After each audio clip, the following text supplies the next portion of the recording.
It is wonderful to be here and wonderful to see so many friends out there. And I have to say, when I came in and saw that Gabriel's oboe was going to be played, it's one of the 5 or 6 classical pieces I have on my iPhone. So I felt like it was specially for me, and it was absolutely spectacular. Thank you. In 1956, Floyd Patterson and Archie Moore fought to claim the heavyweight title of the world at Chicago Stadium. Floyd Patterson knocked out Moore in the 5th round. Afterwards, when he was asked to describe what happened, Patterson said, "I just hit him, and the Lord did the rest." I discovered that quote as I was researching the history of the intersection of sports and religion in the hopes of answering a very difficult question, a question that is very likely bedeviling you all today. The question, of course, is, why would anyone ask Geoff Calkins to preach a sermon? Isn't he a sports writer? And it's true, I am a sports writer. There's an old joke about sports writers. Einstein showed up at the pearly gates one day. St. Peter said, times being as they are, we need some proof that you are who you say you are. And Einstein picked up a pen and wrote a brilliant equation. St. Peter said, you are who you say you are, you may come in. And the next day, Picasso showed up. And St. Peter said, times being as they are, we need some proof that you are who you say you are. Picasso picked up a pen, and a few lines later, it was clear he was Picasso. St. Peter said, you are who you say you are, you may come in. And then a sports writer showed up. Sports writers tend to be a surly group, and so asked, same drill, you need some proof that you are who you say you are. And the sports writer said, why don't I need proof that I am who I say? St. Peter said, well, Einstein and Picasso just did it. And the sports writer said, who are Einstein and Picasso? And St. Peter said, you are who you say you are, you may come in. Being up here in this beautiful church as part of this historic preaching series is intimidating. Many a time I have sat exactly where y'all are sitting, listening to the world's great preachers wrestling with the most difficult questions. It's not that I don't wrestle with difficult questions. It's just they tend to be, how do you spell Krzyzewski? Or how do the Grizzlies keep winning without John Morant?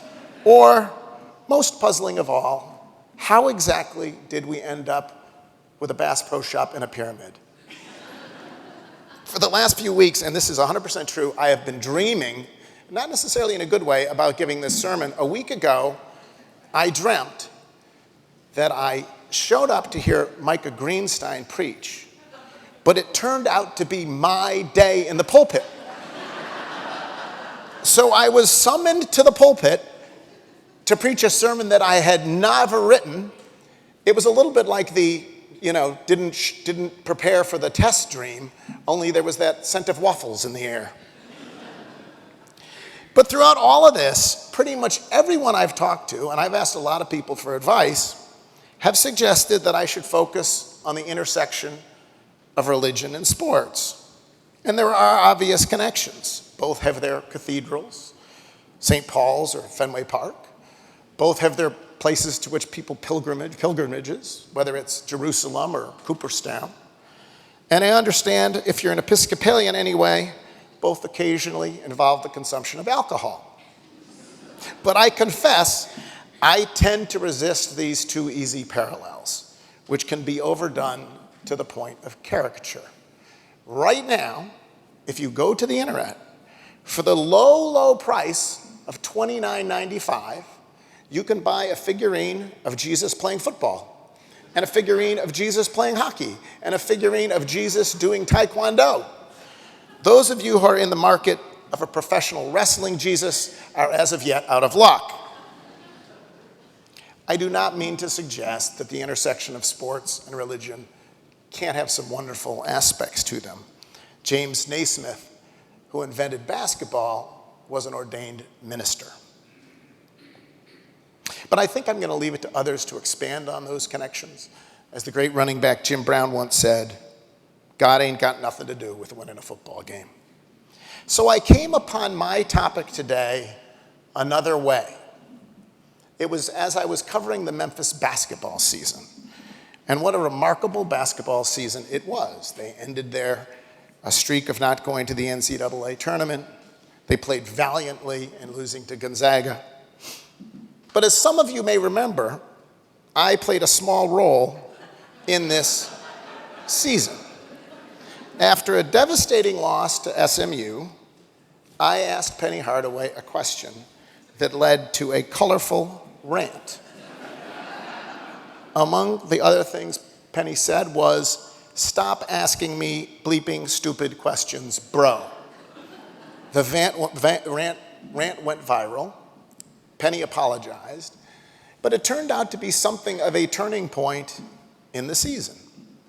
And I have thought about that moment a lot. And I have reflected on the bleeping stupid question I asked him. Do you know what it was? I actually have the actual audio of the question queued up. Penny, have you ever lost faith that you can get this done? Let's hear it again. Penny, have you ever lost faith that you can get this done? That was really the question. Have you ever lost faith that you can get this done? The question wasn't about Penny's lineups. It wasn't about his recruiting. It wasn't about his job security. It was about whether he was able to sustain his faith at a difficult time. I don't think that is a particularly stupid question. Indeed, I would argue it is one of the essential questions. Have you ever lost faith? What do you do when your faith is shaking? How do you maintain your faith in difficult times? It was a difficult time for Penny Hardaway. His team had just lost 8 out of the last 12 games. Really significant players were sidelined by injury. Memphis had actually had to cancel a game. Again, it had to be canceled because not enough players were vaccinated. The truth of the matter is, it would have been surprising if Penny's faith hadn't been tested in that moment.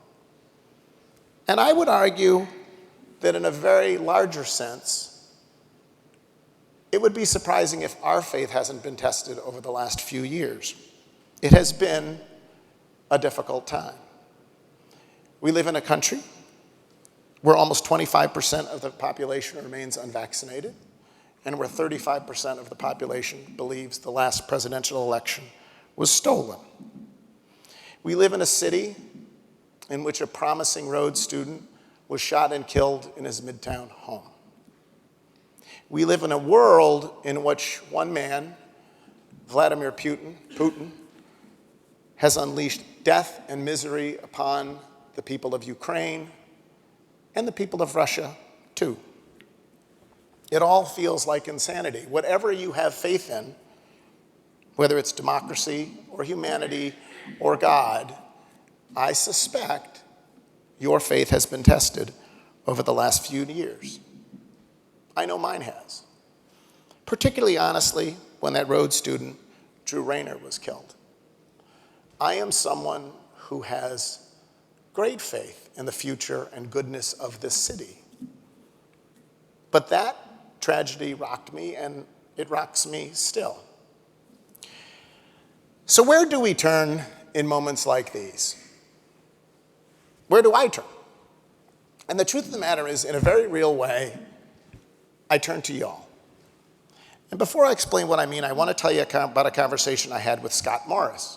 Scott Morris of Church Health. He isn't here this morning, by the way, because he is worshiping elsewhere at a small outdoor cathedral in Georgia. Amen Corner is where they call it. Anyway, I did ask Scott what I should talk about this morning. I went to Crosstown and visited him in his office, and I asked Scott what I should talk about, and he said, well, you should talk about yourself. Don't talk about others, talk about yourself. I get uncomfortable with that, but he said, talk about yourself, because people really want to know what inspires you. And so I was pondering on that, and then he said, but while you're here, let me take you on a tour of our dentistry clinic. And so he did. And at the end of the clinic, there is a wall of before and after photos. And there was one photo of a guy I'll call Jim. And Scott pointed to it, and he said, Jim came in here with meth mouth. That's what meth mouth looks like. And his teeth were a disaster. But Jim had come in. He had worked with a counselor at Church Health. He had gotten clean. And then he got this beautiful smile. And that's what the second photo was of, before and after. And then there was another photo of a guy we'll call Bob. And he had actually come in because he said, I want to be the next Jim. And so he too had meth mouth. He got clean. He got a job. He got a beautiful smile. And looking at those 4 pictures, considering those lives of those 2 men, I wanted to break out my laptop and tell the entire world that story. Because that is what inspires me. The stories that I have the privilege to tell. However anxious I might have been about this sermon when I was going to see Scott, or however dispirited I might have been about various things happening in the world, I was moved by the idea of such miraculous work unfolding in our city. And I wanted to tell everybody about it instantly. There's a curious phrase in Luke 5 in the story of the paralyzed man that we just heard, and that phrase is, when he saw their faith. In the story, some men are carrying a paralyzed man on a mat to see Jesus, presumably to be healed. They can't reach him because of the crowds. So what happens? But finding no way to bring him in because of the crowd, they went up on the room and let him down with his bed through the tiles into the midst before Jesus. The story continues. And when he saw their faith, he said, your sins are forgiven you. And then the paralyzed man was healed. But that was the phrase, when he saw their faith. What does that even mean? How can you see faith? It's like seeing hope, or it's like seeing the wind. Except when you stop and think about it, I bet that every single person in this church can think of someone who showed you their faith every single day. For me, I immediately think of my parents, Evan and Virginia Calkins. Some of you may know, because I've written about them a little bit, that I lost both my parents in the last 3 years. Dad died. He was still taking care of Mom at age 99. He died falling down the stairs. He was getting a recycling box after Christmas. And he died falling down the stairs. He hit his head and had a brain bleed. And then Mom, who was much more infirm, she died last October on her 97th birthday. My parents were both churchgoers, and they made sure that us 9 kids were churchgoers. Every Sunday, as we went home from Hamburg Presbyterian Church, we were quizzed on what the theme of the sermon was, and we were asked to recite Bible verses. But we didn't talk much about things like faith. I think it maybe felt too intimate for a Yankee family. And so they showed their faith instead. When family friends were killed in a car accident one Easter morning, my parents took in the 3 badly injured children for the rest of the year. When I was diagnosed with leukemia in the 3rd grade, my mom would lug a typewriter into the hospital, and I would dictate stories to her. And she would type them up, and she said, well, you can have these and read them a long time from now when you get well. When I was diagnosed, 9 out of 10 kids who had leukemia didn't make it. My mom told me many years later that when she first got the diagnosis, when she first heard the diagnosis, she thought it would have been easier for everybody if I'd been hit by a truck. But she was there with me in the hospital all the time with that typewriter, and everyone saw her faith. The last few years were hard for my parents. You know how it can go. Anyone with elderly parents knows how it can go. But one day my father called my sister Joan, who lives down the street, and said that he thought that maybe Mom had died during the night. When Joan arrived at the house, she saw Dad sitting in the kitchen. And she said, so did Mom, she's still with us? And Dad said, I don't know. And Joan said, what do you mean you don't know, gently she said it, you're a doctor. And he said, I didn't want to check because I didn't want to discover she had died and be alone with that. We need each other to get through the hardest times. And we need each other's example to remind us of God's work in the world. That's why my job has been such a privilege over these last 2 decades. Not because I get to cover the biggest games, although that's fun. It's because I get to write about all the miraculous things happening in this city, all the miraculous things happening around us. That is what sustains me. What sustains me is a story I heard just the other day about a young woman named Jade Rogers. She has cerebral palsy. There was a running group in town that was putting together a relay race to run a 50-mile relay. And typically you would think they would, and most of the groups did, the fastest people they could find to have this 50-mile relay. But this team asked Jade Rogers if she would like to run the last 10 feet. It was slow, and it was painstaking, and it was glorious. What sustains me is a column I once wrote about Derek Barton, the former tennis coach at Rhodes. Derek Barton grew up in England. He was a great, great, great tennis player. He was going to be the next Wimbledon champion. Everyone could see that. But then World War II came, and he enlisted, and he fought, and by the time the war was over, his best tennis playing days were behind him. So he came to Memphis, and he formed a very different life. He coached at Rhodes, he coached at the University Club, and he touched thousands of lives. When Derek Barton died, someone got the idea, wouldn't it be nice if some of his ashes could make it back to the old country? And his daughter, so happened that the Archbishop of Canterbury was preaching from this very pulpit. And so his daughter, I don't know, I would have had the courage to do this, but his daughter asked the Archbishop of Canterbury, could you take maybe some of my father's ashes and bring them to England? And he said he would.